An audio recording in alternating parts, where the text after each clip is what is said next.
Boa noite. O nosso tema hoje é segurança pública e, marcadamente, o sistema penitenciário, pelo menos como ponto de partida. Ainda hoje, a polícia abortou uma operação que determinaria a prisão temporária de 20 pessoas que estavam já nominadas em mandados que a Justiça deferiu. Mas também a operação teve que ser abortada porque a interdição do presídio central, para onde deveriam ser levados estes que seriam presos, aponta o caminho de que não temos onde colocar aqueles que, provisórios ou condenados, devam ser recolhidos. Deus me livre que aconteça de as delegacias voltarem a ter xadrez e pessoas cumprindo pena, como já aconteceu no porão da 8ª, lá em cima na Protásio Alves, o Jumbo na Cavalhada e outros locais onde presos provisórios ficavam recolhidos um tempo imenso e nem havia a prisão temporária, era flagrante, preventiva ou então condenação. E já naquela época houve momentos de transgressão, porque alguns, cumprindo pena, permaneciam nestes próprios da polícia. Bom, nós tivemos há poucos dias um assassinato bárbaro dentro de uma penitenciária que já foi um dia de alta segurança e agora há um pedido de transferência de pelo menos 5 dos envolvidos neste fato para uma efetivamente de alta segurança, uma casa efetivamente de alta segurança, para a aplicação inclusive de regime disciplinar diferenciado, o que vai implicar mandar até para outro estado estes presos. É tudo isso que nós vamos discutir no Conversas Cruzadas, que está começando.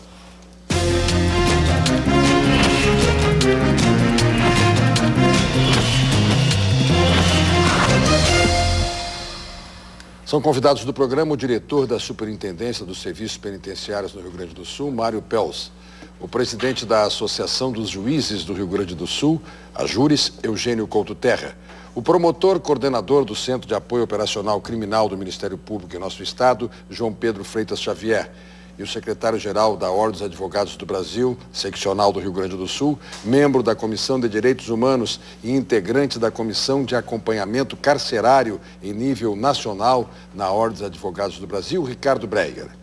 Nós vamos começar o programa, lembrando ainda que os patrocinadores são Sistema Fecomércio, com você a gente faz a economia girar. Univates, para quem explora, as dúvidas nunca acabam. Cetsergs, a força do transporte e logística. Ceprorgs, uma plataforma de negócios e representatividade única. E Funerária Ângelos, funeral mais cremação em 10 vezes no cartão. Mande seu recado pelo e-mail conversas.cruzadas@tvcom.com.br. Use o Twitter do programa, no singular ali, @Conversa Cruzada, ou se preferir, mande recado para mim, para @RS Cláudio Brito. A interatividade no Conversas Cruzadas, patrocínio de Traduzca, traduções e simultâneas, compromisso com a sua palavra desde 1998. Nós vamos começar pela SUSEP, perguntando, não há vaga para 20 presos temporários? Boa noite. Boa noite a todos os telespectadores, a mesa aqui já nominada por ti. Brito, nós temos que avaliar a questão de onde nós podemos recolher os apenados. Na sexta-feira nós chegamos a uma condição que tínhamos 12 apenados nas delegacias e nós conseguimos... Apenados? Condenados? Melhor. Provisórios? Provisórios, mas que já eram... já eram do sistema. Exato, e que tinham que ser recolhidos. Eles foram recolhidos em charqueadas. 6 vagas em um local, 6 vagas em outro, porque nós estávamos aí na mercê de uma decisão que não havia saído. Foi solicitado pelo juiz da VEC uma solicitação pelo secretário, que o secretário oficiasse, ele fez, e nós temos que, por óbvio, resolver aonde nós vamos recolher esses presos. Nós temos, por exemplo, 300 vagas em Venâncio Aires que hoje não estão sendo ocupadas, mas há uma decisão local, e é uma decisão que respeitamos, de que os apenados deveriam ser somente daquela região. Mas nesse momento, onde nós ainda não terminamos a penitenciária de Canoas, eles poderiam ser ocupadas e depois esses apenados remanejados quando da conclusão de Canoas. É uma questão de compreensão. Foi feita a solicitação nesses termos, mas não houve a decisão até agora. Essa operação que tu estás falando foi de quinta passada, né? E a gente já tinha essa solicitação feita que acabou não tendo ainda uma decisão para saber, olha, vamos recolher no Central provisoriamente esses apenados, depois remanejar para Canoas, ou nós vamos recolher efetivamente em Venâncio, como era a decisão inicial, de recolher em Venâncio e depois serem transferidos para Canoas quando da abertura da PECAM, da parte 1, pelo menos, da obra, que seriam cerca de 300 presos remanejados. Bueno, essa é a decisão. Locais, toda vaga encharqueadas que é aberta é preenchida com esses apenados remanejados no Central. A PEC, em não todos a PASC. Os locais. Todos os locais? Não, na PASC não, mas na PEC. Na PEG? Na PEMEC, na Penitenciária Modulada de Charqueadas. Em Arroio dos Ratos, onde também são recolhidos, toda a vaga é ocupada dessa forma. Tanto que nesses locais nós abrimos 6 em cada um dos locais na sexta-feira, onde foram remanejadas essas vagas. Mas o local onde hoje nós temos mais vagas, efetivamente, é Venâncio Aires, que tem capacidade para mais de 600 presos, e hoje nós temos 350. Muito bem. Bom, doutor Eugênio Terra, a posição lá em Venâncio Aires, bem conhecida, é de defesa do interesse daquela comunidade, das pessoas daquela região. Para isso foi construída aquela cadeia. A Ajures, como entidade que representa os magistrados, posiciona-se claramente de acordo com a execução penal, com os parâmetros da lei, e como responde a esta inquietação da sociedade, onde colocar, pegando como exemplo palpável este caso concreto, dos 20 presos que deveriam estar temporariamente recolhidos para uma investigação. Brito, boa noite. Ricardo, João Pedro, superintendente. Satisfação muito grande a gente estar aqui e poder debater esse assunto que preocupa a todos, que é a questão da segurança pública. Acho que extrapola a questão do sistema penitenciário e a segurança pública como um todo. A posição do magistrado de Venâncio Aires me parece extremamente correta, porque ele tem que, não adianta, sabe, se não há uma política, e aí não é desse governo, sabe, assim, os executivos do Estado do Rio Grande do Sul que se passam, governo após governo, eles não definem uma política clara para o sistema penitenciário, como esse também não definiu. Ele está dando uma continuidade sempre do que vem sendo feito sempre. Até gosto de esclarecer isso, porque a Ajures, que integra o Fórum da Questão Penitenciária, com a AB, com a Associação do Ministério Público, a Defensoria Pública e outras 26 entidades, entrou com uma ação no governo passado pedindo o esvaziamento, a demolição do Presídio Central, e a reclamação era assim, não, mas falo porque é contra esse governo. Não, o que a gente está vendo é que são em todos os governos, nós já dizíamos isso e continua agora. E eu acho que o magistrado de Venâncio Aires, quando ele toma essa posição, ele está preservando o estabelecimento prisional que foi construído lá para os presos da região. Até porque, e o superintendente, que me desculpe... Diretor do departamento. Diretor, perdão, né?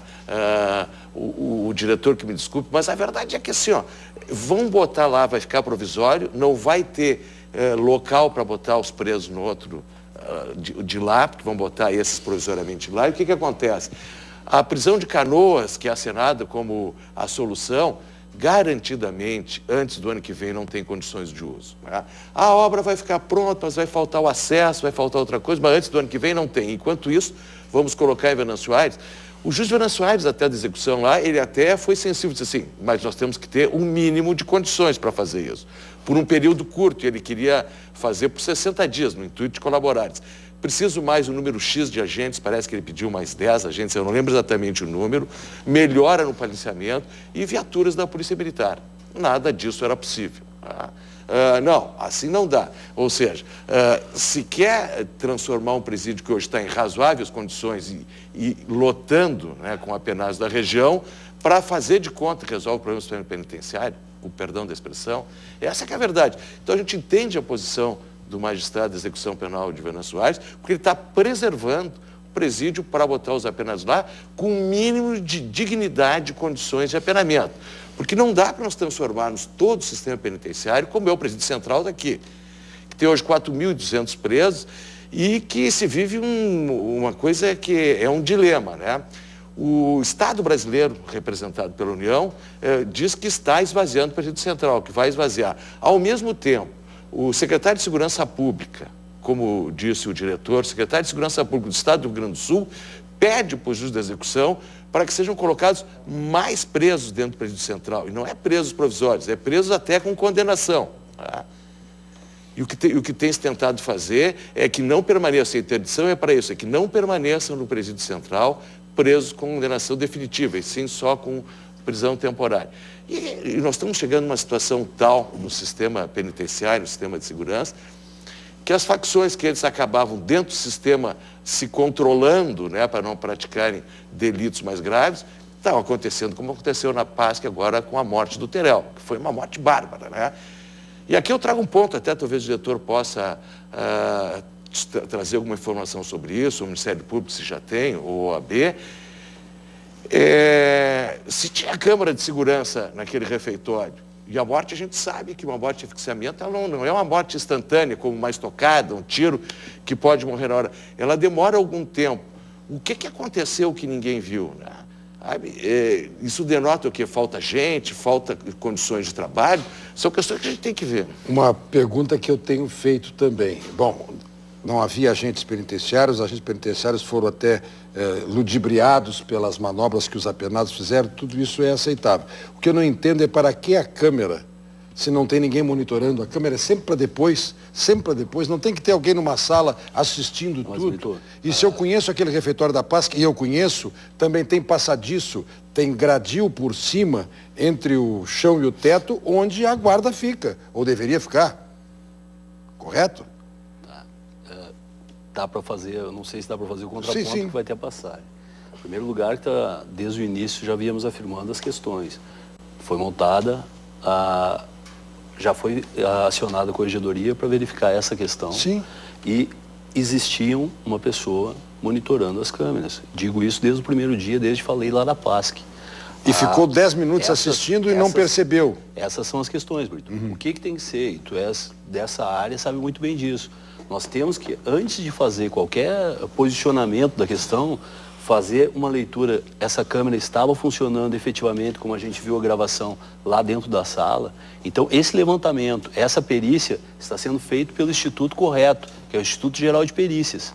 Então, está sendo analisado, essas câmeras, uma a uma, elas estavam efetivamente passando essa imagem lá dentro da sala de controle, porque o servidor que estava lá não verificou essa questão. Por óbvio que a gente tem que dizer que um tempo desse não é aceitável, e não é 1, 2, 3, se o final foi morte, não é aceitável. Bom, de qualquer maneira... Agora, quanto à questão de venâncio, nós também concordamos com a questão do juiz, Brito. Só gostaria de resolver para não ficar... Não, mas tudo bem, vai ter oportunidade de voltar a falar. Este ponto aí da câmera e do monitoramento, nem se espera a resposta que não seja da sindicância e do inquérito policial, especialmente do inquérito policial. Apenas o questionamento está aí. E é a vez do Ministério Público fazer os seus também. Certamente. O que se deve aguardar? Boa noite a todos, satisfação de novo aos convidados aqui, aos nossos telespectadores. De fato, a gente tem que questionar aonde essas investigações vão conduzir, não é? Se houve, de fato, uma falha de quem deveria estar lá. Né? Mas a gente tem que pensar, talvez, Brito, e claro que encaminhar as punições, né? E o leigo que está nos acompanhando vai perguntar, tá, mas vai prender quem já está preso? Mas é importante prender quem já está preso, porque ali adiante ele vai fazer um benefício, vai fazer uma progressão de regime. Então, isso aí também impede, quer dizer, deixa aquele preso numa situação mais difícil, porque o povo está vendo agora que uma pena de 10 anos, 20 anos, daqui a um pouco vem um indulto e tira 5 anos, daqui a um pouco vem uma progressão de regime, daqui a um pouco vem não sei o quê, e aquilo que era 20 anos vira 6 anos e a pessoa sai livre. Então, primeiro que é importante, sim, essas pessoas serem responsabilizadas por esse homicídio. Eu me permito, doutor Pedro, aproveitar esta sua lembrança para responder a tantas pessoas que hoje, durante o dia, indagaram, decretar a prisão preventiva dos envolvidos, mas já não estão presos.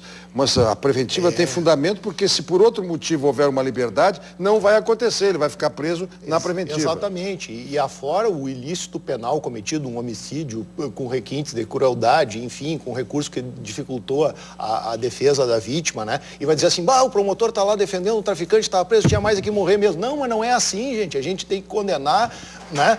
No processo legal, está aqui a Ordem dos Advogados, né? Está aqui, nós temos que defender a legalidade, não a barbárie. Né? E alguém vai dizer assim, mas é bom que os traficantes se matem mesmo. Não, mas acontece que aquilo que o que a população deve saber é que aquilo que acontece lá dentro do presídio tem reflexo na rua. Então, esses grupos que se digladiam lá dentro, isso é reflexo daquilo que está acontecendo na rua, e daqui a um pouco um grupo armado, e nós fizemos aqui um outro programa sobre armas, né? E eu dizia naquele dia, tu deves lembrar, né? Eu dizia, tem que criminalizar mais gravemente a posse de armas como metralhadora, fuzil, lança-granados. No dia seguinte que nós fizemos o programa aqui, uma briga certamente entre grupos de traficantes, deu um tiro de fuzil que atravessou uma janela e pegou uma criança que não tinha nada que ver. E assim nós estamos no dia a dia, né, esses grupos criminosos disputando lá dentro do sistema penitenciário e cá fora, estão disputando território, poder, demonstrações de força, e quem sofre isso é a comunidade. Porque aí vem a bala perdida, aí vem o dano colateral, aí vem a queima de arquivo, não é? Então nós precisamos sim punir, né? E nós precisamos enxergar, para além dessa questão, aquilo que dizia o doutor Eugênio, e com muita propriedade. Nós temos que definir qual é uma política de segurança, uma política não só de governo, uma política de Estado, para fazer entender, e a população entender, que nós não queremos dar mordomia para criminosos, nós queremos que os presos, eles entrem num estabelecimento que tenha as mínimas condições de que eles sejam vigiados, de que as facções ali não dominem, e que aquilo não se transforme em mais um espaço do crime. Recentemente, numa operação que o Ministério Público intentou, se descobriu um estatuto de uma facção criminosa. E se você olhar o estatuto da facção criminosa, estava escrito ali como é que ela se organiza. Humanos, né? Exatamente. E ali dizia que tinha que segurar a vaga para alguém que chegasse de fora. Tem todo um comprometimento. Então a cadeia, ela não é um espaço do Estado, ela é um espaço dos presos, mais um espaço dos presos. Assim como eles disputam na vila, assim como eles disputam na rua. Então nós temos que definir, né, e isso é que é importante, que a questão prisional é uma prioridade, como é, por exemplo, pelo menos assim anunciadamente, a saúde, como é a educação, não é? Nós precisamos definir isso como prioridade, e isso tem que se manifestar nas decisões de governo. Nós vamos priorizar a construção de presídio, mas a comunidade não quer, mas quer os presos na rua, quer a tornozeleira, o que quer? Até agora, pelo que se viu no governo anterior, e nós fizemos vários programas, a política pública era comprar tornozeleiras para gerar vaga. Houve uma compra de 3.500 tornozeleiras, e se você pegar o mapa carcerário de novembro do ano passado, o estado do Rio Grande do Sul tinha mais vagas do que presos. Por que tinha mais vagas do que presos no mapa carcerário de novembro de 2014? Porque tinha 3.500 tornozeleiras que contavam como vaga. Então, isto... E aqui o Ministério Público sempre foi contra o uso de tornozeleira como substituto de regime de cumprimento de pena, porque a tornozeleira é um instrumento de fiscalização, né? Então a gente tem que tratar essas questões, Brito, com seriedade, pensando no futuro e pensando numa solução definitiva, que é exatamente estabelecer qual é a prioridade, para que isso não venha a se repetir. Doutor Ricardo Breyer, a OAB tem reiteradamente cobrado dos entes públicos que cumpram a sua responsabilidade, o seu papel. Mais uma vez, nós estamos diante de um quadro que demonstra ausência de Estado. O Estado se retrai e o crime avança. Isto é sempre assim. Sim. É este o espaço que o crime ocupa. Fazendo aí, forjando falsos heróis que, na verdade, fazem comunidades de reféns. E neste momento, né, nós estamos diante de uma hemorragia, doutor Ricardo Breyer. Qual é o torniquete proposto pela OAB? Boa noite, Brito. Boa noite, nossos telespectadores, doutor João Xavier, doutor Mário Pels, doutor Eugênio Terra. Mais uma vez, um prazer debater com os senhores. Na verdade, a OAB, é importante esse espaço, Brito, porque muitas pessoas perguntam, né, qual é o papel da OAB nessa questão do sistema penitenciário, né? A OAB não cuida só dos advogados, mas por que agora o sistema penitenciário? Lá em 2007, quando a OAB tomou por si esse sistema penitenciário, nós entendemos de que a sociedade deveria ficar mais informada do que é o sistema penitenciário. Nós tínhamos toda uma cultura, né, de que o preso deve cumprir a sua pena e deve ser castigado. Esta é aquela teoria que tu conhece muito bem, que nos ensinavas, e eu, como teu aluno no ensino, sabia, né, a retribuição, que foi a pena como o início do seu conceito e de sua finalidade. A retribuição depois veio aquelas questões evolutivas da prevenção. Isso ficou, Brito. Século XXI, hoje, o preso não é tratado com o preso no sentido de uma ressocialização, e sim de um castigo, né? Hoje, o sistema penitenciário é visto como um castigo. Sendo um castigo, consequentemente, a sociedade e o poder público não têm interesse neste tema, porque a pena e o castigo vão servir para que esse sujeito não volte a delinquir. Este é o conceito, né? Ter o sistema penitenciário como um castigo. Esse discurso faliu há muito tempo e a OAB se propôs a trabalhar esse tema. E nós, como fizemos isso? Fizemos uma propositura já lá na gestão do governo da nossa presidência, do Dr. Cláudio Lamarck, no sentido de ingressar no sistema penitenciário, mostrar à sociedade o que é o sistema penitenciário e fazer essa união, sociedade e problema, tirando o governo de fora. Por quê? Como bem disse o Eugênio Terra, né, e o Xavier, há muito tempo a política do Estado do Rio Grande do Sul não tem se preocupado com essa questão penitenciária. Ela começa a se preocupar quando a informação chega mais clara a ela das consequências de ter um sistema penitenciário falido e hoje sangrando muito, né? E o sangue disto não é só do sistema penitenciário, não é só do sistema criminal, mas é também da sociedade que está pagando duramente esse preço, porque não tratou esse tema no passado com seus governantes como deveria tratar. Explico por quê. Hoje nós temos índice de reincidência de 82% de pessoas que cometem delito, aqui está o promotor Xavier para dizer isso, que passaram por esse sistema criminal e que lá não tiveram absolutamente nada naquela questão da teoria da prevenção, e sim voltados à prática do crime. Então o sistema penitenciário fomenta a ação criminosa nas ruas. Este foi o discurso que a OAB fez. A sociedade tem que saber disso, né? A sociedade tem que cobrar do poder público, porque ela é a maior vítima. É ela que hoje teve um assalto de manhã de um sujeito que estava no regime semiaberto, ou um sujeito que estava no livramento condicional, ou um sujeito que estava com mandato de prisão, não foi cumprido por questões logísticas desse sistema criminal. E o que ocorre? Então o Estado, nesta questão, ele começa a ficar, digamos, um pouco mais acuado quando nós, juntamente com a SUSEP, trabalhamos isso, juntamente com o Ministério Público, com a Júris, né, até denunciando para a Corte Interamericana de Direitos Humanos as condições do Presídio Central, que foi taxado o pior presídio do Brasil.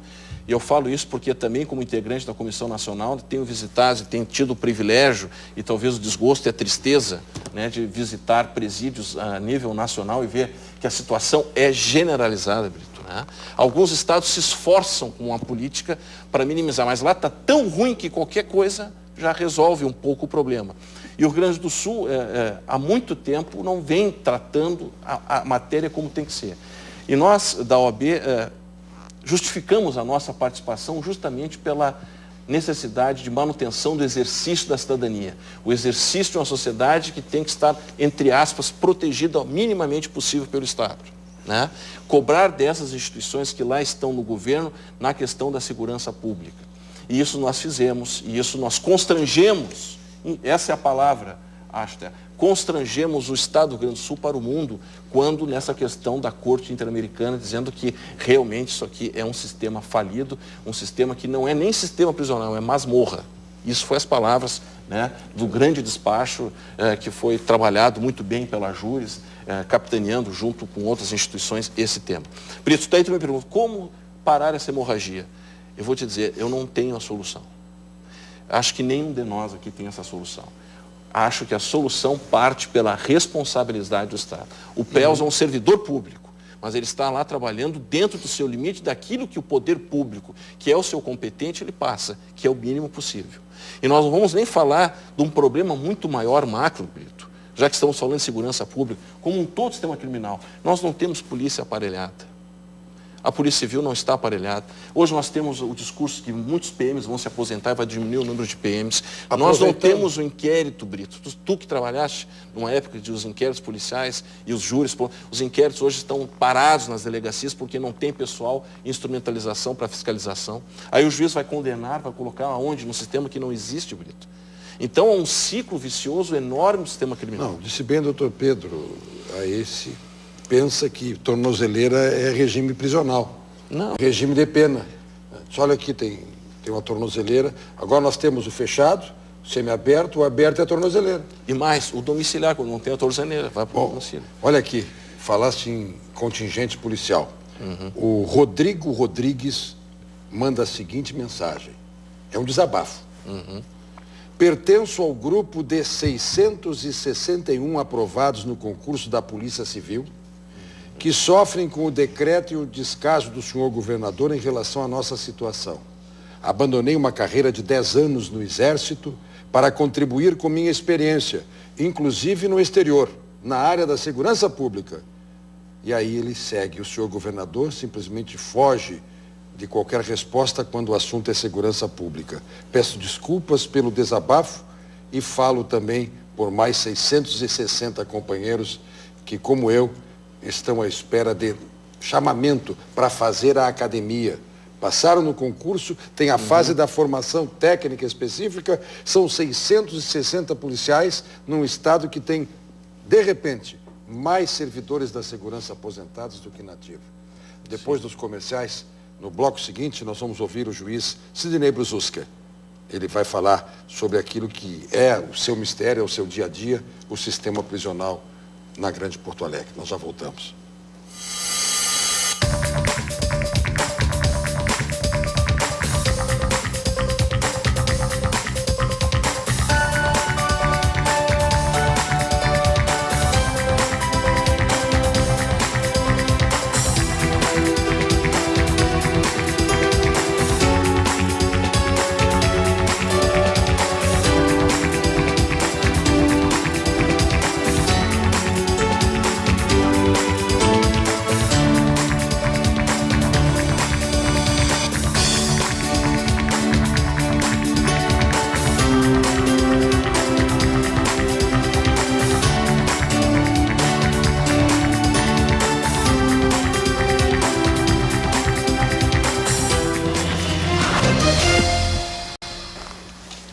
Conversas cruzadas com o tema da segurança. O grande guarda-chuva é o da segurança. Guarda-chuva que está fechado, por sinal. Nós estamos completamente molhados na tempestade. É verdade. Pois é, é ou não é? O guarda-chuva que deveria nos proteger, fechou. Mas com o foco no sistema penitenciário como nosso ponto de partida, pelos fatos mais visíveis que estão aí a nos chamar a atenção. E quem sempre tem trazido importantes informações e tem posições muito claras nesta matéria é o doutor Sidnei Brzuska, que nós vamos ouvir agora. Esse fato que aconteceu lá na Paz, que não repercutirá aqui no Central e provavelmente também não tem, assim, pelo menos nesse primeiro momento, uma repercussão maior dentro do sistema nas outras unidades. Tá? Mas esse fato é que se lamenta, preciso esclarecer, isso vem, digamos assim, se desenvolvendo reflexos dentro do sistema prisional desde o ano passado, desde que teve a morte, né, do Xande, né? Isso vem, digamos assim, sendo alvo de preocupação, tá, dentro do sistema prisional. Existe dentro do presídio central entre 80 e 90 presos que são identificados como presos dos APs, ou seja, presos daquele condomínio ali onde morava o Xande, né? E logo que houve a morte do Xande, nós tivemos dentro do Central uma espécie de aspas de guerra, de letras musicais, de funks, né, entre galerias ali, com músicas, umas comemorando a morte do Xande, né, e músicas, letras ofensivas, né, e de outro lado, outras músicas prometendo uma espécie de vingança. Isso teve no Central, tivemos momentos de tensão, isso logo depois da morte do Xande, né? Então, houve uma conversa com os presos ali, isso abafou, cessou, né? Quando ocorreu a prisão do Terel, isso reavivou, tá? Reavivou, várias notícias correram ali dentro do Central, né? E havia, digamos assim, a preocupação passada por pessoas que trabalham ali dentro, de que o Terel pudesse ser assassinado não dentro da galeria, porque no Central ele ficaria protegido dentro da galeria, mas quando ele saísse da galeria, nos corredores ali, para qualquer atendimento com advogado, enfim, no seu trânsito, né? E aí a administração central pediu que o Terel saísse dali para tirar essa atenção, porque ele corria o risco de morrer aí nesse trânsito, né? Em razão disso, ele foi lá para a PASC, né? E ele permaneceu, desde que chegou na PASC, não sei se agora 15, 20 dias mais ou menos, isolado, numa cela isolada, tomando o pátio isolado. Assim, a porta de entrada dos presos é o presídio central, tá? E essas pessoas que estão assim, mais identificadas com o Terel, costumam ingressar na primeira e segunda galeria do pavilhão A. Essas duas galerias têm aproximadamente 700 presos. Do outro lado, apenas há uma quadra, que é compartilhada. Do outro lado, há um outro pavilhão, que tem mais ou menos 1000 presos, aonde estão, neste pavilhão, esses simpatizantes do Xande. Então, é muito próximo isso. O problema do presídio central, repito aqui para os telespectadores, nós temos um fluxo enorme de pessoas dentro do presídio central, diariamente, com visitas, presos e pessoas que trabalham ali, e isso há um trânsito muito grande pelos corredores, tá? E o risco que o Terel corria ali dentro do central, até porque ele tem muitos desafetos ali muito próximos a ele, era justamente nesses corredores, tá? Então é a terceira morte que nós temos dentro da PASC no mesmo refeitório, tá? Então isso é uma coisa que nós temos que apurar. Tão logo eu cheguei ali, a sensação dos presos envolvidos era assim de negativa total, sabe? Como se fosse mais um crime que ficaria impune ali. Muito bem, o relato do Dr. Sidnei Brzuska, e o que eu quero recolher desta reportagem que Leonardo Miller fez com ele é justamente a informação que ele dá, ou pelo menos a luta que ele diz pretende fazer para não contaminar as demais cadeias, não poderá repercutir aqui no Central aquilo que aconteceu na PASC. Dr. Brzuska, com carinho, admiração e acatamento, acho difícil que isso não aconteça. Eu acho que até o que aconteceu na PASC nasceu aqui no Central. É assim, né, Mário?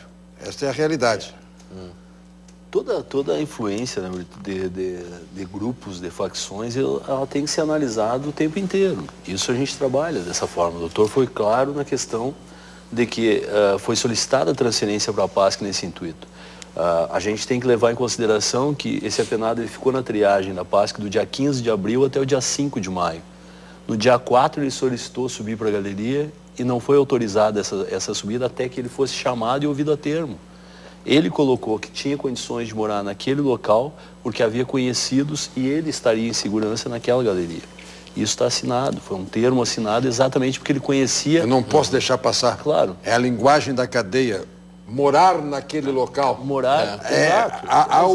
Há a certeza da permanência. É mais ou menos a mesma linguagem que todo servidor penitenciário fica bastante triste quando se trata o sistema prisional como se ele se restringisse ao presídio central.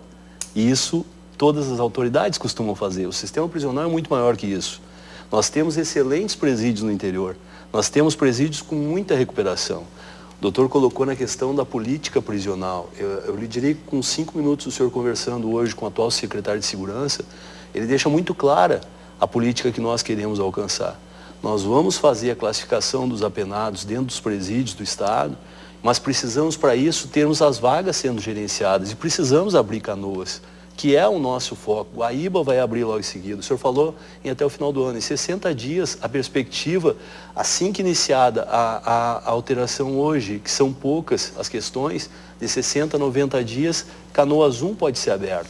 E o que se espera com isso? Que a gente possa fazer realmente a classificação e a recuperação desse apenado, não havendo, né, uma prisão perpétua ou uma pena dessa forma. Nós temos que recuperar através do trabalho, do emprego, da questão do ensino. E isso a gente está dando passos importantes por isso, que tem de ser dito. Agora, o sistema prisional, ele efetivamente ele não é só o presídio central e todos os seus presos. Existe ali no central muitas facções. E isso, para nós separarmos, nós temos que ter o critério exato da classificação. Que tipo de apenado nós vamos levar para cada lado. Concordo novamente com a questão de Venâncio Aires. Ela pode, ali naquela penitenciária, realocar presos de Santa Cruz, de Lajeado, de uma forma... Mas o que a gente está falando é colocarmos esses presos transitoriamente ali e depois a levada para Canoas. O transitoriamente... Essa que é a grande questão, mas isso também não pode ser uma forma de tornarmos incrédulo uma afirmação que está dizendo que é transitória. Se muitos erraram e tornaram o provisório permanente, não quer dizer que nós vamos errar também, muito antes pelo contrário. O Jones Mendes e Daniel Brasil mandaram mensagens pelo e-mail. O Paulo Vasconcelos vai me encaminhar a pergunta ao doutor Eugênio. O Paulo Vasconcelos manda a seguinte inquietação. O judiciário é quem deveria administrar os presídios como na Europa. O judiciário poderia fazer isso? Ao meu modo de ver, né, isso não é competência judiciária. Tá. A função do judiciário é fiscalização, a competência da execução da pena é do executivo. Porque o que a grande questão, as pessoas pensam isso, e se fala até às vezes, dentro da própria magistratura, será que não melhoraria? Mas é que a gente não pode, assim, a falência do executivo, e aí temos que falar assim, de administrar o sistema prisional, fazer que o judiciário vá tomando conta de todas as atividades, porque senão daqui a pouco o judiciário vai ter que ser o administrador da saúde, da área de educação, onde nós temos grandes dificuldades. E essa não é a função do judiciário. O judiciário tem que fiscalizar a execução da pena como está na LEP, tem que fazer cumprir as determinações legais, mas a execução é do executivo. Esse é o meu entendimento. Uma coisa que eu queria falar, assim, que o diretor Pence falou, quanto à política, eu vou ter que discordar, talvez o secretário tenha falado muito para dentro, essa política dele para o sistema penitenciário, porque o que eu ouço, e nas ruas a gente é procurado por muitos repórteres de vários jornais, é assim, ó, pô, mas qual é a política do sistema penitenciário? O senhor sabe de alguma coisa? O que os senhores acham? Não, a gente quer ouvir. Talvez o secretário esteja cogitando internamente como fazer essa política, mas ele não externou exatamente. Outra coisa, eu estou quase querendo fazer uma aposta aqui, porque a informação não é minha, eu até não sou um juiz da área de execução penal, mas os colegas que trabalham na execução penal, eles dizem assim, ó, Canoas, antes do ano que vem, não tem. Tá? O senhor está falando aí 60, 90 dias, mas isso a gente já tinha ouvido antes, mas tudo bem. Mas o que eu quero chamar a atenção de um ponto é assim, ó, o que o Sidney falou quando ele fala assim na repercussão que se pode ter para a sociedade, não é só no sistema penitenciário. Um ponto que grita, que salta aos olhos, é assim, ó, quem faz a segurança dos apenados no sistema penitenciário são as facções, o Estado zero, o Estado ausente, né? Olha, se ele sair da galeria, não dá para garantir a segurança dele, tá? Ou põe no isolamento, ou ele vai na galeria, ali que ele está seguro. Quem é que faz a segurança da integridade física das pessoas? Os presos, ou seja, as facções mandam no sistema penitenciário. E não é só no presídio central, né? Vamos na PASC, vamos na PED, não é assim, ó. Claro, vamos pegar o presídio de Santa Vitória do Palmar, não sei nem se hoje está funcionando. É um presídio muito tranquilo. O de Torres também. Mas... Torres é feminino, doutor. Hein? Torres é feminino, mas tem uma boa segurança mesmo. Não, tinha, no tempo que eu trabalhei lá, assim, não, estou dando como exemplo. Melhor presídio do Estado é o de Arroio do Meio. É excelente, e lá a presidente do conselho tem uma frase que eu sempre uso, que é: hoje eles estão contidos, amanhã estarão contigo. E esse é um argumento para fazer. Falou muito bem, lembrar o conselho. Esse conselho é o conselho da comunidade. O conselho onde funciona é excelente. Mas assim, então hoje... Mas posso lhe lembrar Livramento, que tem uma população carcerária alta. Mas assim, mas que tem facções em vários lugares e que o Estado não domina o sistema penitenciário, é fato. Tanto que a segurança é feita... As facções são concentradas aqui, doutor. Mas locais assim, vão ter bairros. Mas é onde nós temos o maior presídio com 4.200 presos. Estamos só com 4.200, digo só, né? Porque os juízes da vara de execução penal aqui estão soltando, né, para o semiaberto, mesmo onde não tem a vaga. Temos 400 presos que vão toda semana na SUSEP para a vaga no semiaberto, SUSEP, se não temos onde botar, volta a semana que vem. E vários estão até sem tornozeleira, nem um mínimo controle tem. E há que se reconhecer, e aí eu tenho um elogio e a coragem dos juízes da VEC, né, que estão segurando presos, que já teriam que estar no semiaberto fechado, que estão alguns vinculados com roubo, crimes mais graves, que já teriam que estar no sistema e eles procuram segurar um tempo maior. O senhor sabe disso, né, que acabam não botando na rua. Mas o grande problema que eu acho que o Sidney chamou a atenção quando ele fala do reflexo é se nós pensarmos na sociedade. Hoje, nós temos uma briga declarada entre duas gangues, né? A do Terel e a do Alexandre, pelo menos aparenta isso no Presídio Central, na Paz, que também demonstrou que tinha isso. Qual o reflexo disso na sociedade? Nós temos, então, digamos hoje, 2 pontos de tráfico, 2 regiões, que não interessa o nome, 2 regiões de tráfico que hoje estão sem comando. Isso vai trazer uma disputa. Se a gente parar para olhar, nos últimos tempos tem tido um recrudescimento de mortes violentas na Bento Gonçalves, mataram um casal que sai dinheiro dentro do carro. Acho que eles não tinham ido trocar moedinha no supermercado, né? Provavelmente está com jeito de ser coisa de tráfico. Por que isso? Porque começa a ter uma disputa. Nós temos 2 lugares de fortes pontos de tráfico que agora estão sem comando. Isso vai acarretar o quê? Que sempre alguém vai querer pegar esse lugar, porque boca de tráfico, quando sai um, alguém assume o comando. Isso vai ter reflexo para a sociedade. Então, essa falha no sistema penitenciário é do sistema de segurança como um todo, porque está trazendo reflexos externos. O sistema todo, né, doutor? O sistema porque todo. Ele só desemboca lá, mas ele passa pelo judiciário, ele passa por todas as áreas. Não, claro que passa. Isso que nós temos que debater. Principalmente ele, no por judiciário, exemplo, ele passa e não está conseguindo botar no semiaberto, porque não tem vagas. Mas a progressão de regime só leva em conta o lapso temporal também, doutor. Isso também é correto? Não, não é, deveria ter. Isso nós temos que avaliar também. Nós temos que todos assim, esses que estão lá poderiam estragaram progredir. a lei. Poderiam progredir todos. Estragaram Isso a também lei. tem de ser debatido. Não, também, mas hoje nós temos uma situação concreta claro, que não mas existe as é um vagas. debate válido. O grande problema é que o exame criminológico, segundo, né, nós, pela nossa experiência, travava a progressão. A pessoa ficava 2, 3 anos para esperando. Isso é verdade. Esperando o exame criminológico. Também Que não vinha nunca, né? Também não dá, né? Também esse tipo de política trancava o sistema e não abria vagas. Né? Então era um grande reclame, tanto que aí suprimiu-se. Né? Só que aí só se E progrediu. gerou um problema, aí gerou outro problema. Muito bem lembrado. Pessoas que não Os presos não progrediam progredem. porque não... Realizava o exame. Mas, Brito, assim, ó, só para, vendo assim essa questão, né, do sistema prisional, nós da OAB, em conjunto lá com as nossas 106 subseções, seus presidentes preocupados, fizemos uma caravana aí, Bento Gonçalves, Osório, Montenegro, Caxias, Passo Fundo, São Gabriel. O que nós tiramos de tudo isso? Qual é a experiência? O presídio vai funcionar se ele tiver poucos presos. Tipo São Gabriel. São Gabriel lá tem os seus 180 na época que nós visitamos. 80% trabalhando. Toda a comunidade envolvida, trabalhando, não tem facção, não tem brigada militar cuidando, é o agente penitenciário que está lá. Quantos presos? 180. 180. E tem uma escola dentro, tem uma oficina de trabalho dentro do presídio de São Gabriel, que é um modelo São Luís interessante. Gonzaga tem escola com 4 turmas. A lei determina, nos seus princípios, Sim. presídios regionais e de médio porte. Isso. E aí nós vamos chamar os prefeitos para discussão. Né, doutor Xavier? Por que os prefeitos não investem num presídio pequeno na sua região? Alvorada, Cachoeirinha, Gravataí, 200, 250, termina com a aglutinação. Mas aí vai ter que ter investimento em funcionário, vai ter que ter um investimento na construção, e aí passa por uma questão econômica do Poder Executivo, que me parece que ele também está com as mãos amarradas frente a essa crise econômica que tem aí.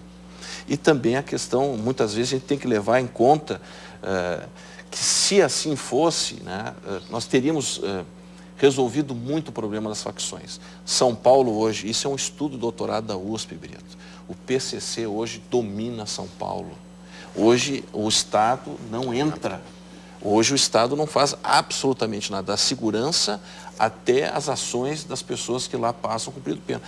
Neste livro, numa pesquisa de campo, Brito, R$800, se seu filho for preso numa blitz com drogas e a gente não consegue identificar e vai preso preventivamente, tornando-se o flagrante preventivo e vai para o presídio central, se fosse em São Paulo, R$800 para que ele fique vivo dentro do sistema prisional de todo o estado de São Paulo. Foi essa pesquisa que determinou isso.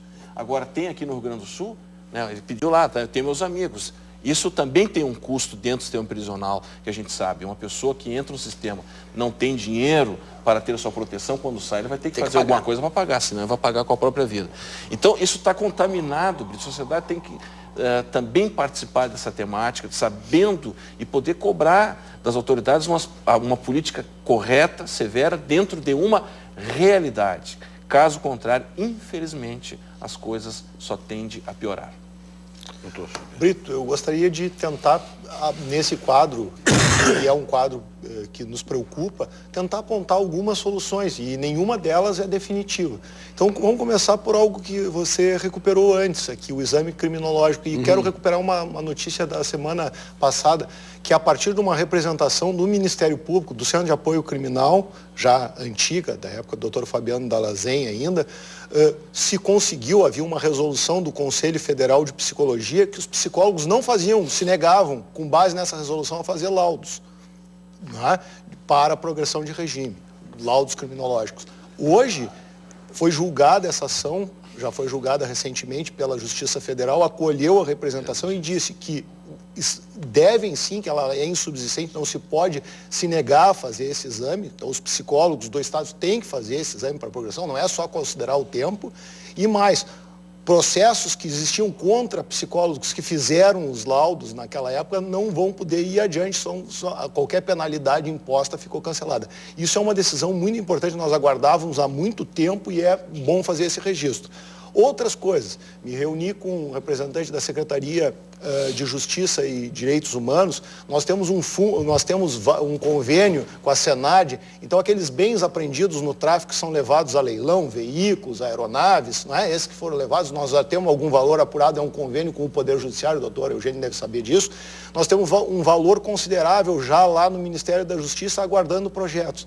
Agora, o governo do Estado constituiu um fundo e a ideia, uma das ideias que se tem é que a gente se apresente um projeto, o governo apresente um projeto para levantar esses valores e implementar nas casas prisionais um sistema de bloqueador de celular que está demonstrando efetividade e já foi usado com sucesso em vários estabelecimentos prisionais.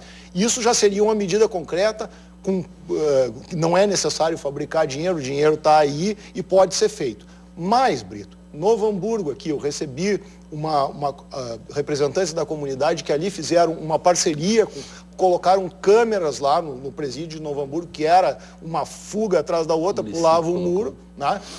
Colocaram câmeras e o número de fugas caiu drasticamente. Quando foge já tem uma viatura da Brigada Militar ali para prendê-los de novo. Mais isso, fiscalização do serviço externo.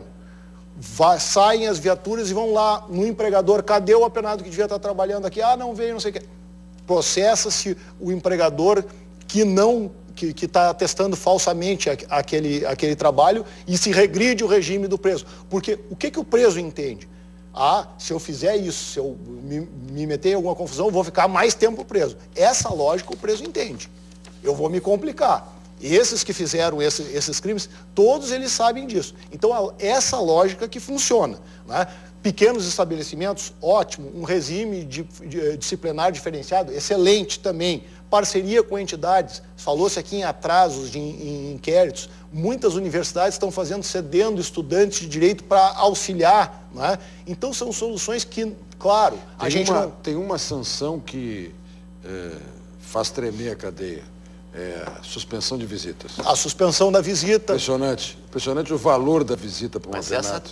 Balança, quer dizer, a transferência no regime disciplinar diferenciado. Então, existem meios, Brito, e assim, se a gente for lembrar, Novo Hamburgo aqui, e relatavam, tinha um presídio padrão com uma fábrica de calçados que funcionou, que era modelo. Você deve lembrar que São Leopoldo, né, aconteceu isso. Então, assim, as soluções existem e talvez elas não demandem tantos recursos. O São Leopoldo tem coisas muito boas nessa relação do serviço externo e tudo, Mas a casa prisional é a mesma... Novo Hamburgo, pegando o gancho do que o doutor falou, é o Paz Novo Hamburgo, né? Exatamente. Em parceria com a SUSEP.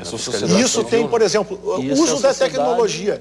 Ao invés da pessoa, às vezes, ligar para um 190 que tem uma dificuldade de atender, de se pensar em usar alternativamente, ir lá constituir, por exemplo, grupos específicos de uso dessas tecnologias modernas, WhatsApp, para ter acesso à segurança. Então, o uso da inteligência também é fundamental, Brito. Só se desmantela uma facção com o uso de inteligência. Elas têm que estar esquadrinhadas, têm que se antever os movimentos, têm que saber o momento de intervir. O Ministério Público já teve várias ações que pegou esse estatuto, né, e se pegou a facção, se vê exatamente como elas são constituídas, aonde que vem os fundos que a mantêm, como é que é a relação de poder. Então a gente tem que usar esses mecanismos de inteligência para tentar um caminho. Não é isso, não é uma fórmula mágica, são pequenas ações que talvez elas podem começar uma mudança, mas é preciso fazer alguma coisa, e já. Há uma parceria também, Bruno, só colaborando, Caxias. Eu tenho que ir para o outro bloco, por favor. O Luciano Machado traz um outro tema que nem vai caber hoje, Luciano. Já o discutimos muitas vezes, mas a pergunta por si só já nos deixa inquietos. E se cair a maioridade penal, vão colocar aonde os adolescentes que estão aí? O Mário Schuster, assim como todo o restante da infraestrutura, estradas, portos, aeroportos, a solução é concessão à iniciativa privada, privatização dos presídios. É uma outra área de debate. O Paulo Vasconcelos, que propôs antes que o judiciário viesse cuidar, e eu quero ainda referir Luciano Santana, Luiz Tadeu Ribeiro, Ricardo Bernardes, Luciano Silva, Chiquinho de Novo Hamburgo e Valmira Borges. Eu recebi uma mensagem há pouco perguntando por que abrimos a oportunidade da interatividade, o que às vezes prejudica o debate no entender deste que reclamou. Por que, meu senhor? Por todas essas pessoas que nos dão atenção, nos dão carinho e prestígio. Merecem, e até os debatedores também querem ouvir aquilo que estão... Eu há pouco vi aqui o doutor Ricardo Breyer retuitando a mensagem do professor Arossi, que o saudava como professor. Muito bem, vamos ao intervalo e já voltamos.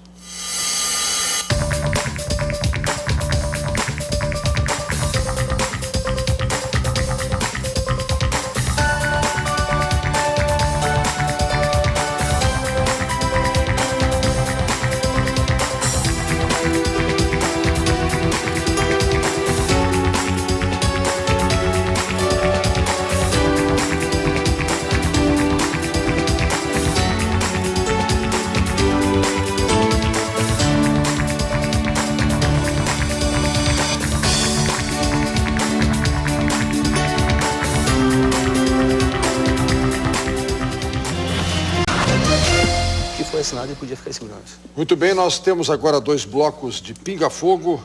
Eu quero mandar aqui nosso agradecimento ao Valdir Abreu e ao Coronel Ricardo Guimarães, que foi presidente da Associação dos Oficiais da Brigada Militar, que mandou seu recado, sua manifestação. E, mais uma vez, renovar ao Jones Mendes e ao Daniel Brasil, que vieram por conversas.cruzadas@tvcom.com.br. Também aqueles que têm mandado recados para @Conversa Cruzada. É a próxima telinha, quer ver? O próximo GC, está aí ele. E, finalmente, @RS Cláudio Brito.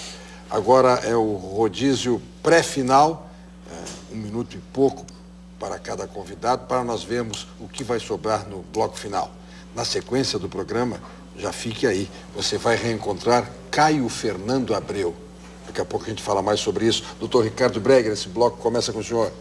Brito, eu acho que um dos critérios dessa questão de tratar a política penitenciária é que o governo do Estado tem que dialogar abertamente com as instituições.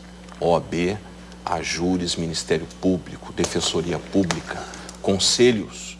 O que não pode se admitir é que um governo impluda uma galeria C sem consultar as instituições que estão trabalhando permanentemente no sentido, como falou o nosso doutor Xavier, no sentido de buscar soluções para minimizar esse problema.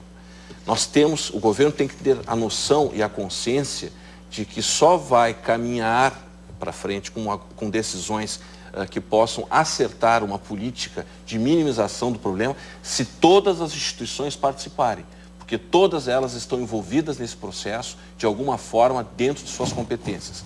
E se não houver esse diálogo, se continuar a existir decisões unilaterais de governos, como o do passado, principalmente na Galeria C e os anteriores, e se esse cometer esse mesmo erro, nós vamos estar afastados e, consequentemente, nós não vamos tratar uma política com seriedade e, consequentemente, nós vamos ter um sistema penitenciário sangrando cada vez mais. Doutor Xavier. Eu também gostaria, me referir, dentre as medidas anteriores, existe também a implementação do método APAC, que para algum tipo de condenado com algum perfil próprio serviria também, né, uma iniciativa que não se pode descartar. E quero falar também do tema 220, que está há anos esperando, aguardando julgamento no STF, que trata exatamente de uma questão que envolve uma ação civil pública que o Ministério Público intentou em 2007, quando o doutor Ricardo falava que a OAB se debruçou sobre essa questão. Em 2007 já tinha uma ação do Ministério Público, a doutora Cíntia, o doutor Gilmar Bortolotto, o doutor Luciano Preto ingressaram com uma ação, na época pedindo que o Estado fosse condenado a constituir e implementar as vagas faltantes, em torno de 1.500 vagas, em todos os estabelecimentos do âmbito da VEC de Porto Alegre. Então pega Charqueadas, pega o Central, pega o Instituto Penal de Viamão, que foi fechado, né? E foi o Estado condenado em primeiro e em segundo grau de jurisdição, e depois recorreu e está no Supremo aguardando uma manifestação. Eu vi com muita surpresa uma proposta do ministro Barroso, do STF, propondo que, face a essa demora, a superlotação, que houvesse uma condenação, né, a um desconto da pena pelas más condições dos estabelecimentos prisionais.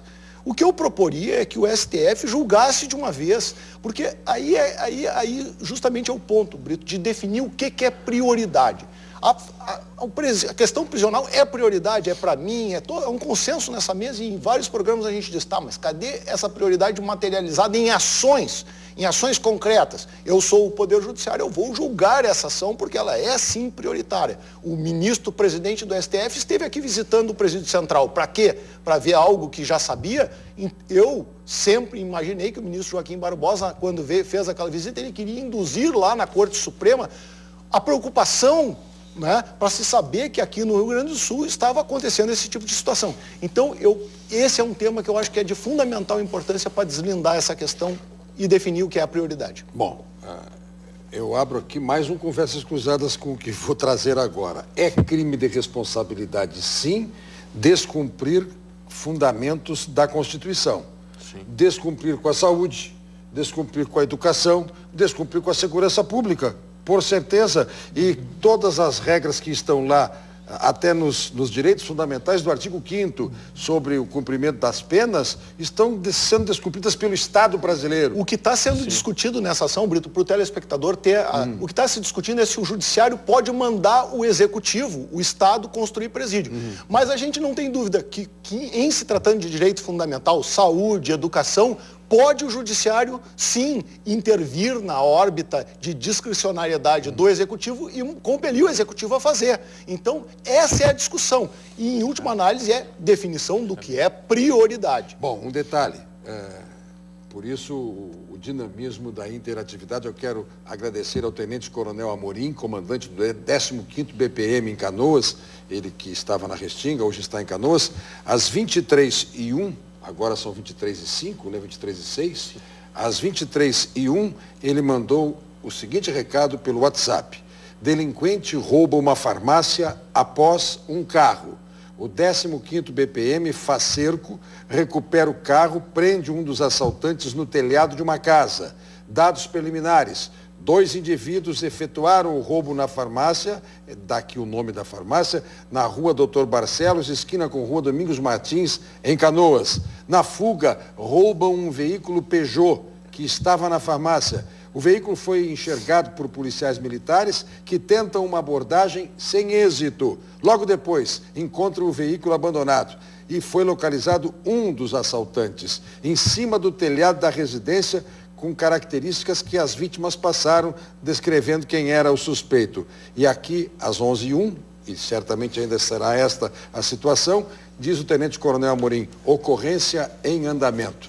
É prestação de contas ao vivo, daquilo que os servidores, quando a superintendência está aqui e está na berlinda sendo cobrada, eu tenho certeza que se o governador chamar amanhã a superintendente e chamar o Mário e todos os outros diretores e disser, olha, estão nomeados mais 300 agentes, eles vão fazer uma festa. Mais do que fez o pessoal do Xande aqui pela morte do Terel. É necessário falar, Brito, a gente nomeou agora há pouco mais de 500 servidores. E quantas vagas ainda da tem? área. Isso a gente equacionou agora, por exemplo, nós terminamos com todas as diárias de reforço que existiam anteriormente, Brito, que era uma necessidade nossa, para dar um bem-estar ao servidor e ao mesmo tempo equacionar contas públicas e toda essa questão. Então, algumas coisas vai se avançando. Agora há pouco estava lembrando aqui o doutor sobre alguns projetos que existem em determinados setores, como Caxias, aqui no próprio Presídio Central, onde vamos trabalhar Judiciário, Ministério Público, SUSEP, com as questões de justiça restaurativa e esse trabalho fazendo uma nova gradação ao preso. Nós precisamos separar esse apenado e também nós falamos muito em terminar com o Central. Aonde nós vamos recolher todos os presídios, aos presos de Porto Alegre. Claro. Então, assim, ó, a gente tem que tentar fazer a separação de forma correta. Foi tocado aqui na questão de abrirmos presídios pequenos e em locais de acordo com a capacidade que a população gera esses apenados. Porque isso também tem que ter uma compreensão. E nós temos que não só esses apenados são daquela cidade, como nós temos que recuperá-los dentro da família e dentro da cidade. Isso é importante e todos nós temos que trabalhar unidos nisso e temos belos exemplos nessa situação. Buscar um preso a 500, eu não vou citar qualquer cidade ou região, porque alguém poderá interpretar que eu estou prevendo que lá haja bandidos. Mas buscar um preso a 500 quilômetros de Porto Alegre para cumprir a pena aqui no Partenon e colocá-lo no coração das facções é criar mais um novo super bandido. Ele tem que ficar perto da família para ter visita, encontrar a saída como egresso que vai trabalhar. E eu tenho certeza, é a visão da Júris, doutor Eugênio. Sem a menor dúvida, né? A ressocialização, na medida do possível, para o egresso é fundamental. Eu acho que programas como o PS bem lembrou da justiça restaurativa que se pretende fazer na área penitenciária, num projeto piloto que está sendo feito no Presídio Central, Presídio de Caxias e outros, é muito importante, porque a gente passa a instaurar uma cultura de paz, de solução na sociedade do conflito e não só a imposição de uma pena. Em relação a essa situação que o Supremo deveria julgar, eu não tenho a menor dúvida que deveria julgar, mas o que a gente não pode é passar uma impressão, que a solução da questão do problema penitenciário está nas mãos do Supremo Tribunal Federal. Não está, não está. O que falta é uma política de segurança dentro da qual está o sistema penitenciário, que é uma política de Estado, como o Ricardo muito bem falou. E nós só vamos encontrar essa política com diálogo, sabe? Permanente com todos os atores. Não dá para ter o executivo que tem que cumprir, mas imaginar que ele tem a bola de cristal de solucionar todos os problemas. Acredito que até tinha boa vontade. Não, vamos destruir, vamos desmanchar a Galeria C, porque logo, logo botaremos lugares. Na verdade, o que nós fizemos? Desmanchamos uma galeria que tinha 10% da capacidade de lotação do Presídio Central, sem ter lugar onde botar. Isso faltou o quê? Diálogo, porque foi uma decisão unilateral do Executivo, para dar uma resposta à ação que tramita na Comissão Interamericana de Direitos Humanos. E o que nós queremos fazer? E a Júris e o Fórum da Questão Penitenciária quer contribuir, tanto que quarta-feira, lá na sede da Júris, a partir das 11 horas, o diretor do DPEN Nacional, o Departamento Penitenciário Nacional, o De Vito, vai estar lá para a gente conversar com ele, porque a gente quer saber também, assim, como pode o DPEN colaborar para que o Estado do Rio Grande do Sul possa construir mais cadeias, como ele pode melhorar, como a União pode colaborar. E nós saímos só do campo retórico, né? Olha, vamos lá, vamos ter que fazer uma coisa, mas não procurarmos soluções concretas. Nós estamos tentando trazer, como o doutor bem falou, situações que possam ajudar, mas tem que ter diálogo. Sem ter diálogo é impossível. Vamos ao intervalo e voltamos para o diálogo do último bloco, daqui a pouquinho.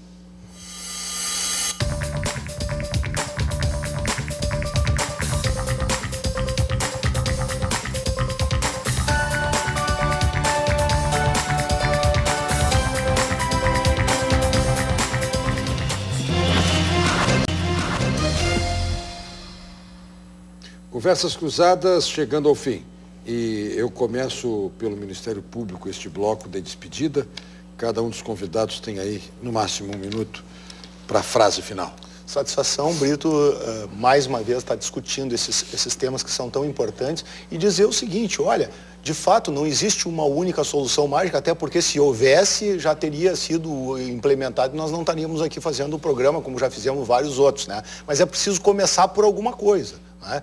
E precisa se definir de fato qual é a prioridade, se de fato isso é do interesse solver essa questão, encaminhar uma solução, pelo menos. Então, aqui tem vários temas e a gente pode pegar exemplos de comunidades que se envolveram, como é o caso de Novo Hamburgo. Nós podemos pegar exemplos de fiscalização da atividade externa dos presos, onde, por exemplo, o que aconteceu lá em Novo Hamburgo a partir do momento que houve a fiscalização? Os presos pedem transferência de lá, não é?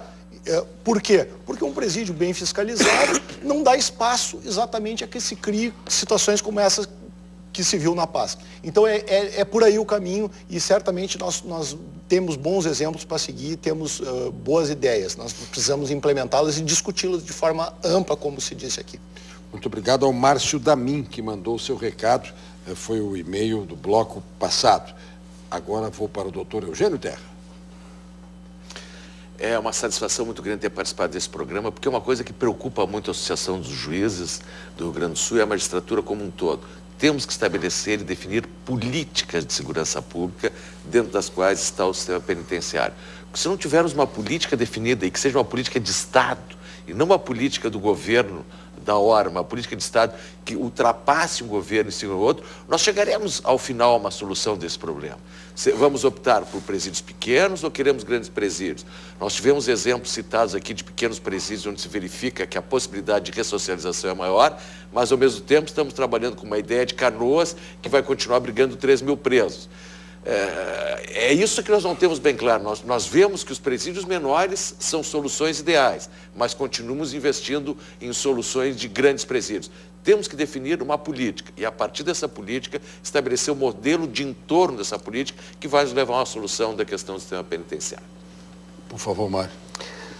Esclarecendo só que Canoas, como são modulares, elas têm essa vida própria dentro dos próprios módulos. Então é um grande complexo, mas com dependências modulares.